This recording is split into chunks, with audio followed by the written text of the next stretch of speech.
Pada menjunjung titah perkenan ke bawah Duli Yang Maha Mulia Paduka Seri Baginda Sultan Haji Hassanah Bolkiah Muizzaddin Wad Daulah, Ibni Almarhum Sultan Haji Omar Ali Saifuddin Sa'dul Khairiwaddin, Sultan dan Yang di-Pertuan Negara Brunei Darussalam, Jabatan Perdana Menteri memaklumkan bahawa berikutan situasi jangkitan COVID-19 di Republik Indonesia, kebenaran kemasukan warga negara asing yang berlepas daripada atau melalui Republik Indonesia adalah ditangguhkan dengan serta-merta sehingga ke satu tarikh yang akan diumumkan kemudian, iaitu bagi perkara-perkara berikut: perjalanan masuk semua warga negara asing yang berlepas dari atau melalui mana-mana lapangan terbang di Indonesia, direct flight, dan perjalanan masuk warga negara asing yang berlepas dari Indonesia dan memasuki negara Brunei Darussalam secara transit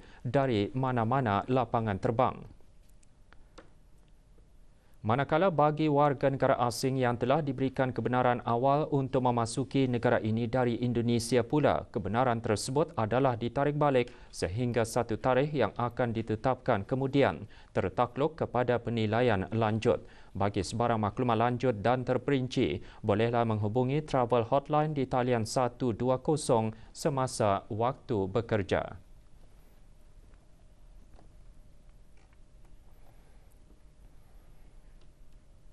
Duli Yang Teramat Mulia Paduka Seri Pengiran Muda Mahkota Pengiran Muda Haji Al-Muhtadi Billah, Ibni Kebawah Duli Yang Maha Mulia Paduka Seri Baginda Sultan Haji Hassanah Bolkiah Muizzaddin Wad Daulah, Menteri Kanan di Jabatan Perdana Menteri, dan Yang Teramat Mulia Paduka Seri Pengiran Anak Isteri Pengiran Anak Sarah binti Pengiran Haji Saleh Abrahaman semalam berkenan berangkat menyaksikan perlawanan bola sepak Liga Super Brunei 2021 antara DPMMFC dan Indra SC. Dalam perlawanan tersebut, DPMMFC mengalahkan Indra SC 2-0. Perlawanan berlangsung di Mini Stadium Jerudong Park. Berangkat sama Paduka Adinda dan anak anda Duli Yang Teramat Mulia, Duli Yang Teramat Mulia Paduka Seri Pengiran Muda Abdul Malik, Duli Yang Teramat Mulia Paduka Seri Pengiran Muda Abdul Matin, Yang Teramat Mulia Pengiran Muda Abdul Muntakim dan Yang Teramat Mulia Pengiran Anak Munirah Madhol Bolkiah. DPMMFC mendahului 1-0 pada minit ke-13 melalui sepakan penalti Andre Varanko. Gol kedua DPMMFC dijaringkan oleh Hanif Farhan pada minit ke-59. Perlawanan DPMMFC seterusnya menentang Wijaya FC pada 25 Julai di tempat yang sama.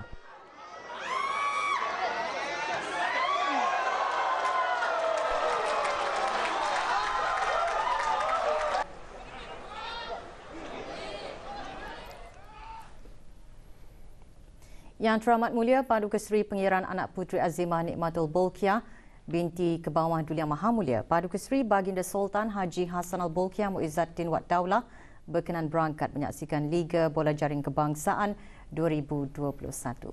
Berangkat menyertai Liga Bola Jaring Kebangsaan, Yang Teramat Mulia Paduka Seri Pengiran Anak Puteri Fazilah Lubabul Bolkiah binti Kebawah Duli Yang Maha Mulia Paduka Seri Baginda Sultan Haji Hassanah Bolkiah Muizzaddin Wad Daulah. Acara berlangsung semalam di Dewan Serbaguna Kompleks Sukan Negara Hassanah Bolkiah Brakas. Yang Teramat Mulia Paduka Seri Pengiran Anak Puteri Fazilah Lubabul Bolkiah mengetuai pasukan Falcons pada perlawanan penentuan tempat ketiga dan keempat Liga. Pasukan Falcons menewaskan Roses 50-44.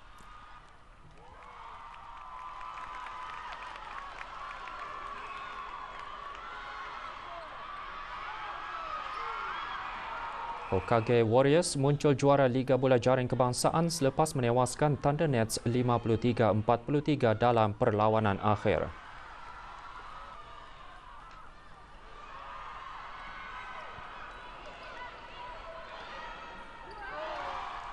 Yang Teramat Mulia Paduka Seri Pengiran Anak Puteri Fazilah Lubabul Bolkiah berkenan menerima anugerah Sportsmanship sebagai pengiktirafan terhadap semangat kesukanan tinggi ditunjukkan oleh Yang Teramat Mulia.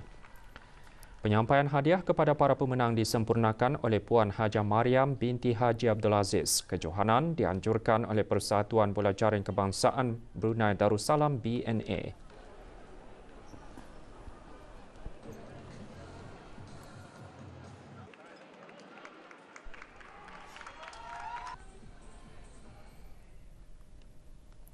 Negara Brunei Darussalam merekodkan 14 lagi kes import baharu jangkitan COVID-19 hari ini.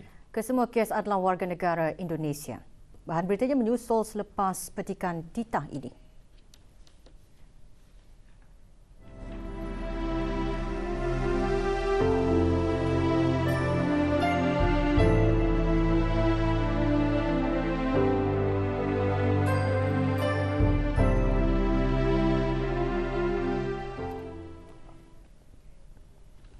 Empat belas kes import baharu jangkitan COVID-19 dicatatkan hari ini. Kementerian Kesihatan dalam siaran akhbarnya memaklumkan jumlah keseluruhan kes COVID-19 di negara Brunei Darussalam meningkat kepada 305 kes. Kes-kes baru yang dilaporkan hari ini semuanya telah tiba ke negara Brunei Darussalam daripada Indonesia melalui Singapura pada 12 Julai 2021. Kes 292 seorang perempuan berumur 31 tahun dan telah mengalami demam panas selama sehari pada 9 Julai lalu dan tidak mempunyai sebarang tanda jangkitan semasa dalam perjalanan ke negara ini. Kes 293 seorang lelaki berumur 36 tahun mengalami demam panas dan selsema sejak 15 Julai 2021. Kes 294 adalah seorang lelaki berumur 28 tahun yang telah mengalami rasa dingin sejak 17 Julai lalu dan demam sejak 18 Julai 2021. Kes 295 seorang perempuan berumur 36 tahun. Kes 296 seorang perempuan berusia 46 tahun. Kes 297 juga seorang perempuan berumur 24 tahun.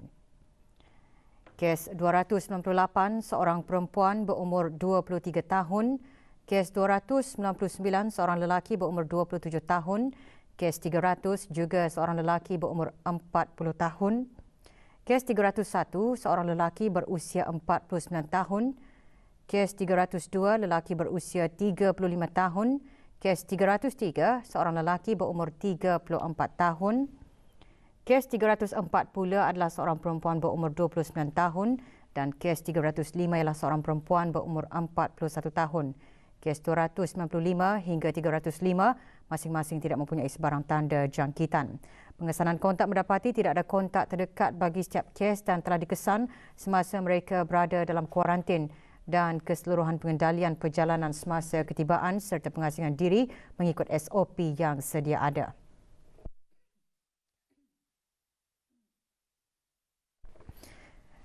Dengan itu, 41 kes aktif kini dirawat di Pusat Pengasingan Kebangsaan dan semuanya dalam keadaan baik.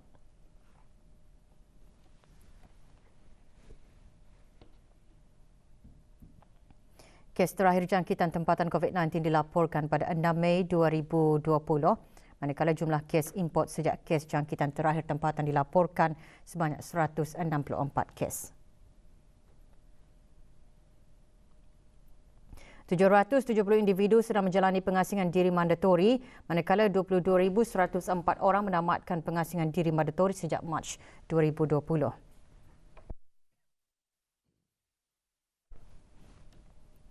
...331 ujian virus SARS-CoV-2 telah dilaksanakan menjadikan jumlah keseluruhan ujian makmal dijalankan sejak Januari 2020, 148,309 ujian. Maklumat lanjut dan perkembangan terkini layari laman sesawang Kementerian Kesihatan dan talian Kesihatan 148. Sementara itu, Kementerian Kesihatan dalam siaran akhbarnya juga memaklumkan mengenai status vaksinasi COVID-19 yang dilaksanakan di negara ini pada 18 Julai 2021 seramai 1,428 orang. Jumlah penduduk yang menerima sekurang-kurangnya satu dos vaksin seramai 110,814 orang, manakala jumlah penduduk yang telah menerima 2 dos vaksin seramai 20,010 orang dan warga emas yang menerima sekurang-kurangnya 1 dos vaksin seramai 18,415 orang.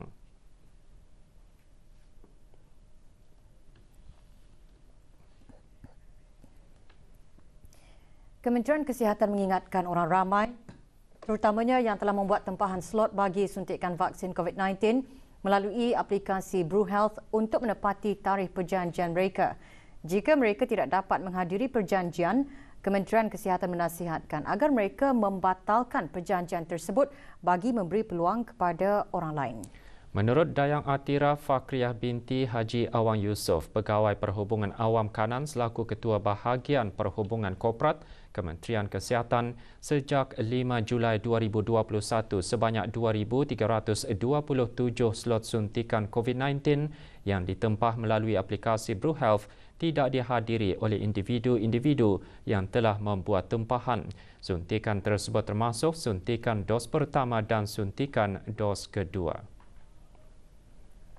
Kita yang dapat hadir disarankan dan dinasihatkan untuk membatalkan saja tempahan slot berkenaan sebab ramai lagi yang ingin membuat tempahan slot berkenaan. Jadi berikanlah peluang kepada orang ramai yang inginkan mendapatkan slot suntikan tapi tidak dapat. Sebabnya masa ini seperti mana yang diketahui slot suntikan melalui aplikasi BruHealth sebenarnya fully booked sudah. Dari sejak awal bulan dan sehingga bulan September.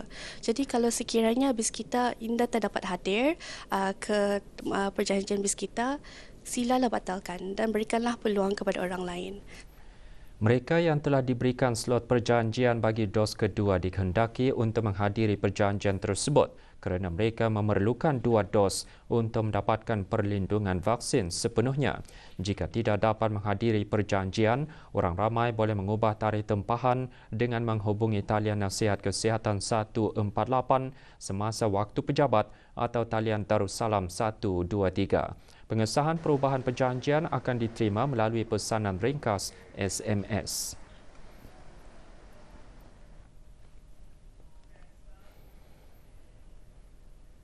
Kejayaan negara Brunei Darussalam menangani ancaman pandemik COVID-19 dengan berkesan mendapat perhatian dari negara-negara luar. Ini membolehkan rakyat dan penduduk negara Brunei Darussalam dapat menikmati hidup seperti biasa. Bagaimanapun perlu mematuhi prosedur operasi standard SOP yang ditetapkan. Pandangan tersebut dikongsikan oleh para pelajar antarabangsa yang sedang menuntut di negara Brunei Darussalam. Ini tidak ada COVID yang berterusan sebanyak masalah. Perasaan apabila dapat belajar di negara Brunei ini, saya rasa gembira. Kerajaan Brunei menyokongkan kami ini untuk belajar di sini. Kerajaan Brunei mengambil inisiatif dengan mengamalkan solat hajat dan doa kunut nazilah yang berpanjangan. Sampai sekarang walaupun Brunei dah zero local case. Alhamdulillah Brunei merupakan negara yang sudah aman dari COVID dan sudah teratasi dengan baik. Awal sekali yang saya rasakan dapat belajar di negara Brunei Darussalam adalah senang dan bersyukur karena dapat kesempatan belajar di negara Islam. Walaupun jemaah haji dari negara Brunei Darussalam tidak dapat menunaikan fardu haji tahun ini disebabkan penularan wabak COVID-19, namun umat Islam di negara ini masih dapat menyaksikan ibadah wukuf di Arafah melalui kaca televisyen yang disiarkan langsung melalui radio televisyen Brunei petang tadi. Para penonton juga dapat mengikuti ibadah wukuf itu melalui platform-platform lain seperti media sosial. Pada tahun ini, Kerajaan Arab Saudi hanya membenarkan rakyat dan penduduknya bagi mengerjakan ibadah haji susulan pandemik COVID-19 dengan hanya membenarkan 60,000 orang. Berikutan penularan wabak COVID-19, ibadah haji tahun ini dilaksanakan dengan mengikut prosedur operasi standard SOP dan norma baharu.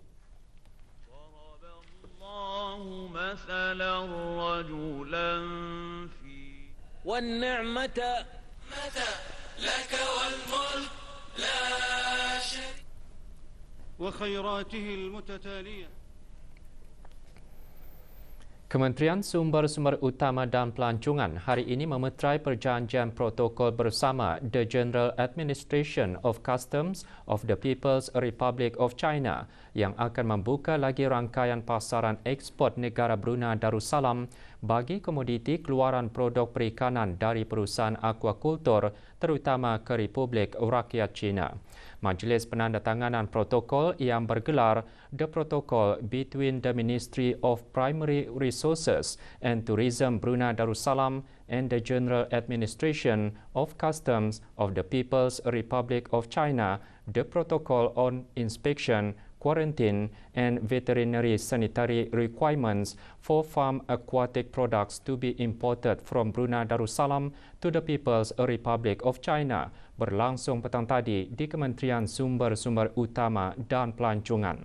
Penandatanganan protokol tersebut akan memberi manfaat kepada 68 buah syarikat yang terlibat dalam sektor akuakultur, yang mana 3 buah adalah syarikat pelabur langsung asing dari Republik Rakyat China. Menandatangani bagi pihak Kerajaan ke bawah Duli Yang Maha Mulia Yang Berhormat Datuk Seri Setiawang Haji Ali bin Apong, Menteri Sumber-Sumber Utama dan Pelancongan. Manakala Tuan Yang Terutama Ni Yufeng, Minister of the General Administration of Customs of the People's Republic of China, menandatangani bagi pihak Republik Rakyat China di Beijing, China. Penandatanganan disaksikan oleh Puan Yang Terutama Yu Hong, Duta Besar Istimewa dan Mutlak Republik Rakyat China ke negara Brunei Darussalam.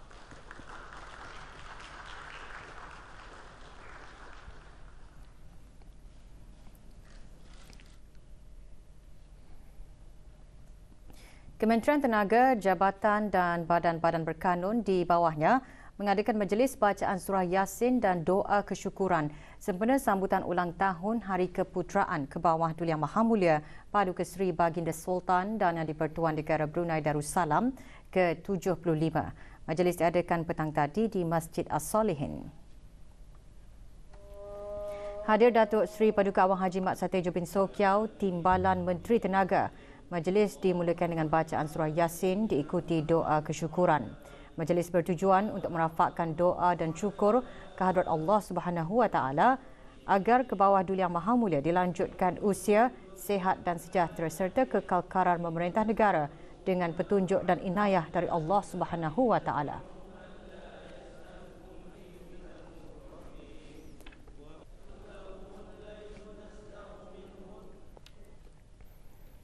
Ke arah merealisasikan Wawasan Negara Brunei Darussalam 2035 bukanlah tanggungjawab tunggal kepada kerajaan atau kementerian dan jabatan.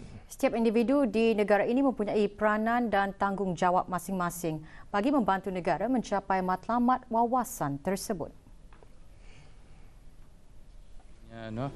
Semua sekali orang di negara Brunei Darussalam ada role masing-masing dalam mengusahakan untuk mencapai wawasan 2035 ni. There's actually a lot of things that you can contribute to. For example, dari education, from your jobs, from your volunteering, for the activities that you have done to develop Brunei in any ways that you can. Keusahawanan di dalam pertanian moden dan juga berteknologi tinggi. Saya percaya sektor ini mempunyai potensi untuk mempelbagaikan lagi ekonomi negara. Seperti mana yang kita tahu, negara Brunei Darussalam ini ialah sebuah negara yang diberkati dengan biodiversiti yang kaya. Jadi kita patutlah merebut peluang ini untuk meningkatkan lagi kualiti penyelidikan dan juga inovasi. Job seekers, youth especially, need to be perceptive about working in private organisation. With the support of various stakeholders, youths can become the backbone and drivers of the private sector. Together, through a whole-of-nation approach, we can achieve our Wawasan 2035. Pentas perayaan setiap malam di seluruh daerah semalam terus dimeriahkan dengan pelbagai pengisian atur cara. Acara pentas perayaan adalah sempena sambutan ulang tahun Hari Keputeraan ke bawah Duli Yang Maha Mulia ke-75. Acara pentas perayaan di kawasan lapang berhadapan Hospital Pengiran Muda Mahkota, Pengiran Muda Haji Al-Muhtadi Billah daerah Tutong diisi dengan forum K3 Keanjuran Badan Kemajuan dan Kreatif daerah Tutong. Antara yang hadir ahli majlis mesyuarat negara. Ahli panel terdiri daripada projek kebelian 3K yang melibatkan belia majlis-majlis perundingan kampung dan usahawan belia yang bergiat aktif di daerah Tutong.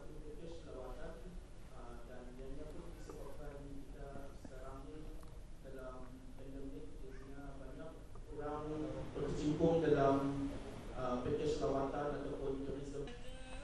Sementara itu, persembahan tausiah memeriahkan pentas perayaan kawasan dermaga Pekan Bangar Temburong. Hadir ahli Majlis Mesyuarat Negara. Acara pentas malam dikendalikan oleh Majlis Perundingan Mukim Zon 1.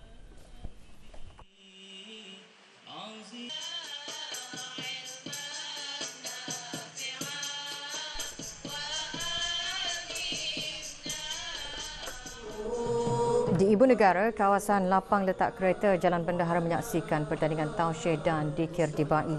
6 pasukan terpilih ke peringkat akhir, 3 pasukan lelaki kategori tausiah dan 3 pasukan perempuan kategori dikir dibai. Pertandingan anjuran Jabatan Pendidikan Co-Curriculum melalui Unit Rohani Kementerian Pendidikan.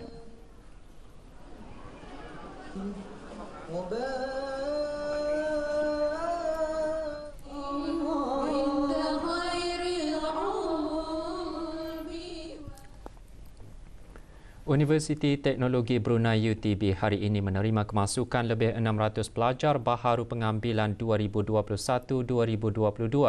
Sebelum memulakan sesi pembelajaran, para pelajar baharu diserapkan dalam minggu suai kenal. Naib Chancellor UTB dalam ucapannya antara lain berkata, pihak universiti mengambil maklum yang populariti tular di media semakin ketara memandangkan rangkaian sosial itu dijadikan tempat berkongsi dan menyebarkan isi kandungan secara sukarela atau sebaliknya. Justru Profesor Dr. Dayang Haja Zohrah binti Haji Sulaiman menasihatkan para pelajar agar tidak melahirkan rasa ketidakpuasan atau sebaliknya melalui saluran yang salah seperti dalam media sosial, surat atau email kerana ia akan mengeruhkan lagi keadaan. Katanya isu berbangkit sepatutnya perlulah diketengahkan kepada pihak pengurusan universiti. Minggu orientasi akan berakhir pada 25 Julai ini dengan pelbagai pengisian program yang akan membantu pelajar baharu mempelajari kehidupan dalam universiti. Antaranya program sukarelawan dan larian varsity. Larian dianjurkan bersama oleh Universiti Brunei Darussalam, Universiti Islam Sultan Sharif Ali UTB dan Kolej Universiti Perguruan Agama Sri Begawan.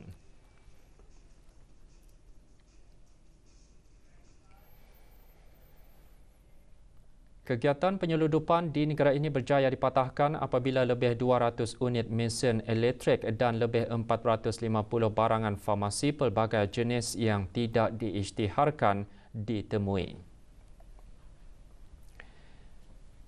Semasa operasi Jabatan Kastam dan Eksais Diraja JKED pada 13 dan 14 Julai 2021 menerusi pemeriksaan rutin harian di bahagian kargo Pusat Kargo Lapangan Terbang Antarabangsa Brunei BIACC. Sementara pemeriksaan di Guardhouse di Pelabuhan Muara, 10 unit home office laminator tidak diisytiharkan ditemui. Kesemua barangan ditahan dan ejen kastam yang bertanggungjawab dibawa ke bahagian penguatkuasaan undang-undang untuk siasatan lanjut.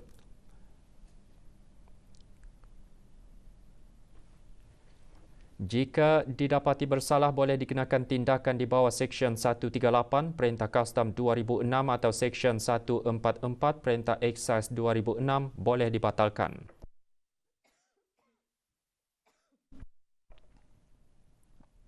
Semasa operasi pada Khamis 15 Julai menemui 30 paket makanan kering tidak diisytihar serta tidak mempunyai permit daripada Otoriti Makanan Negara Brunei Darussalam BDFA.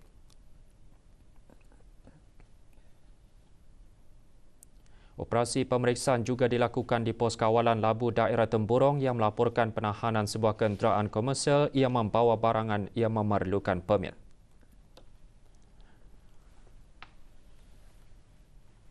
Manakala pada Jumaat 16 Julai, pos kawalan yang sama menahan beberapa barangan yang tidak diisytiharkan seperti alat ganti kereta dan peralatan ukur. JKED turut menjalankan operasi di salah sebuah sekolah menengah dan berjaya menemui barang tegahan kastam iaitu 97 batang rokok pelbagai jenis. Dalam operasi itu, 5 pelajar ditahan yang berumur lingkungan 14 hingga 18 tahun dan dibawa ke Pejabat Penguatkuasaan Undang-Undang Anggrek Desa bagi siasatan.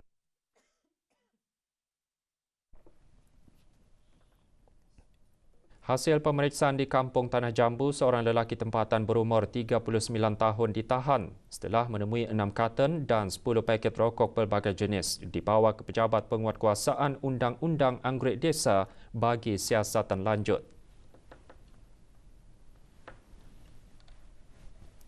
Selain dari kes-kes tangkapan, JKED turut melakukan operasi di salah sebuah restoran kosong di Kampung Lambak Kiri. Seorang lelaki warga negara Indonesia berumur 45 tahun ditahan kerana disyaki pemilik 18 karton dan 168 paket rokok pelbagai jenis. Wang tunai berjumlah RM1,976.25 dan beberapa mata wang asing.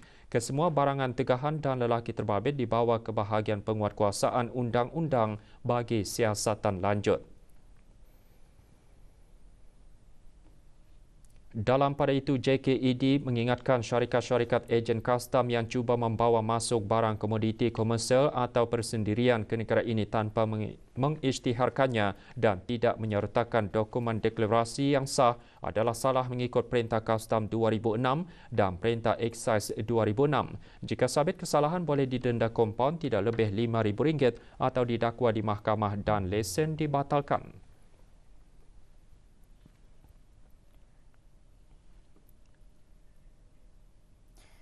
Angkatan Bersenjata di Raja Brunei ABDB akan mengadakan eksersis tentera yang dinamakan Eksersis Hikmat Bersatu 6 2021 bermula 26 Julai 2021 hingga 31 Julai 2021. Eksersis ini akan diadakan di kawasan perairan, pedalaman, perumahan dan komersial serta jalan-jalan utama di beberapa tempat di keempat-empat daerah. Sehubungan itu, orang awam yang tinggal berdekatan kawasan eksersis dinasihatkan agar tidak merasa cemas dengan pergerakan para anggota keselamatan atau pasukan beruniform termasuk konvoi kenderaan darat, pesawat udara dan pengangkutan laut serta penggunaan bahan-bahan letupan dan piroteknik semasa eksersis tersebut berlangsung. Orang awam juga dinasihatkan untuk menghindari dari menggunakan dan memasuki kawasan eksersis tersebut.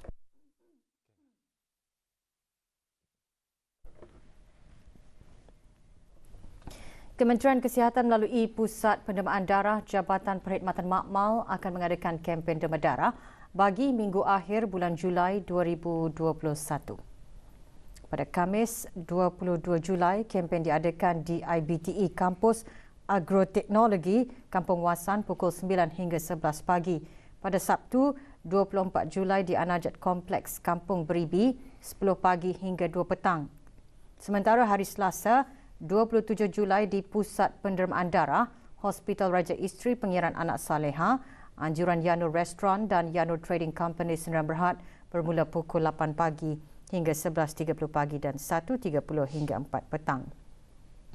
Kempen demam darah juga diadakan pada Rabu 28 Julai di One City Shopping Centre, anjuran Pusat Pendemaan Darah pukul 10 pagi hingga 2 petang. Pada Khamis 29 Julai di IBTE Kampus Agroteknologi Kampung Wasan pukul 9 pagi hingga 11 pagi. Manakala Sabtu 31 Julai, kempen diadakan di Perpustakaan Dewan Bahasa dan Pustaka Daerah Tutong 9 hingga 11 pagi.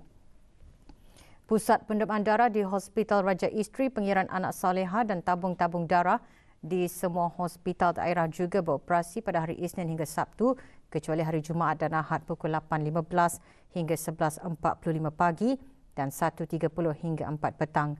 Maklumat lanjut hubungi Pusat Pendemaan Darah di talian 224-2424 sambungan 5745 atau 6001 atau 6002 atau email kepada bloodbank@moh.gov.pn.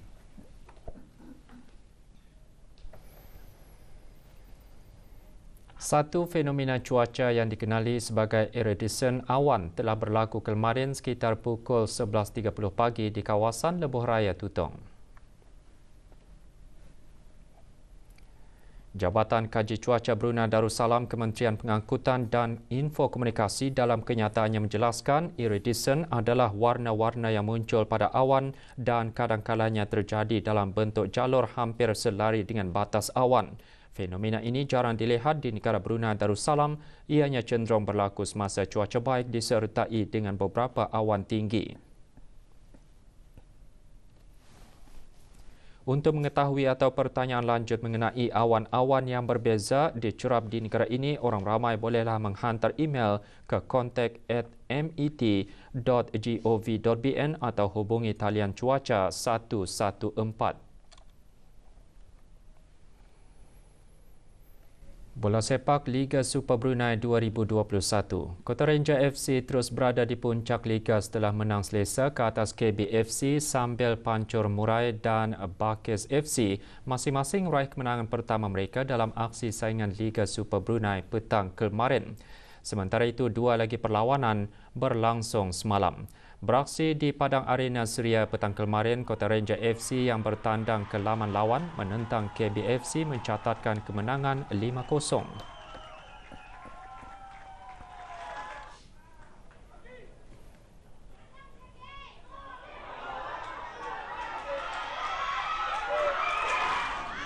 Sementara itu, di Kompleks Sukan Brakas, Pancur Murai meraih kemenangan pertama mereka musim ini dengan menewaskan Setia Perdana 2-1.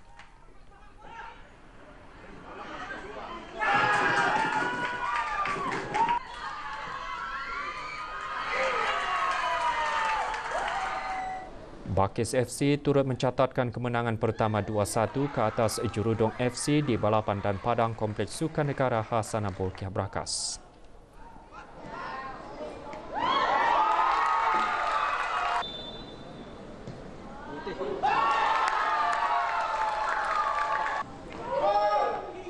Sementara itu, semalam dua perlawanan berlangsung di balapan dan padang Kompleks Sukan Negara Hasanah Bolkiah Brakas. Pasukan Wijaya membelasah Rimba Star 7-1.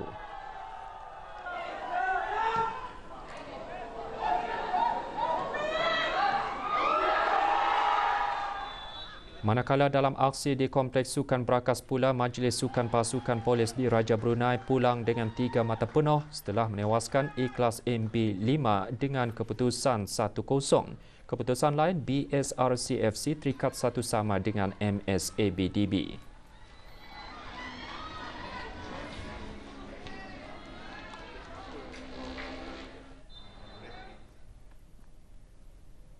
Persekutuan Pencak Silat Brunei Darussalam meringkasnya Persib mengadakan pertandingan akhir pencak silat Cakar Asli dan Kuntau Melayu sempena dengan ulang tahun Hari Keputeraan ke bawah Duli Yang Maha Mulia Paduka Seri Baginda Sultan dan Yang di-Pertuan Negara Brunei Darussalam ke-75 tahun bagi daerah Belait.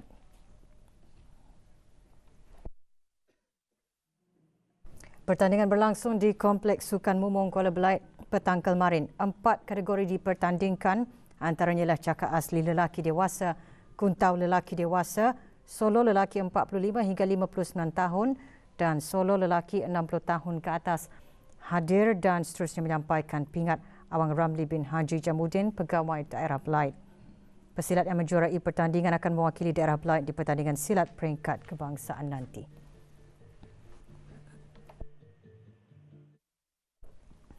Pasukan Fatih Sendirian Berhad dan pasukan pilihan Easyway Basketball mara ke separuh akhir Piala Bola Keranjang 2021 setelah menewaskan lawan masing-masing dalam aksi suku akhir semalam. Aksi suku akhir pertama menyaksikan pertemuan Fatih Sendirian Berhad menentang pasukan Propel. Menguasai perlawanan, Fatih menang dengan keputusan 82-71.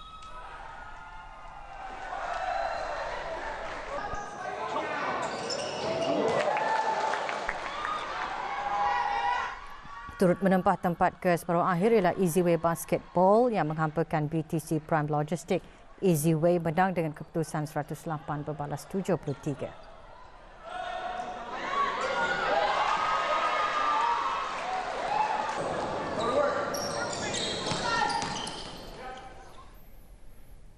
Pasukan Sekolah Menengah Chonghua menyapu bersih 13 pingat emas dari 14 acara yang dipertandingkan dalam kejohanan pingpong antara sekolah-sekolah yang berakhir petang kemarin di Kompleks Sukan Manglait Gadong. Pasukan Sekolah Menengah Chonghua yang bertanding dalam semua kategori berjaya menepati ramalan apabila mendominasi 13 dari 14 kategori. Manakala pasukan Sekolah Menengah Saidina Hasan menguasai kategori perseorangan lelaki berumur 18 tahun ke atas. Hadiah-hadiah disampaikan oleh Awang Muhammad Nur Ilham bin Haji Jais, Pemangku Pengarah Jabatan Pendidikan Kokurikulum Kementerian Pendidikan. Kejohanan dianjurkan oleh Persatuan Pingpong Brunei Darussalam dengan kerjasama Jabatan Belia dan Sukan Kementerian Kebudayaan Belia dan Sukan serta Jabatan Kokurikulum Kementerian Pendidikan.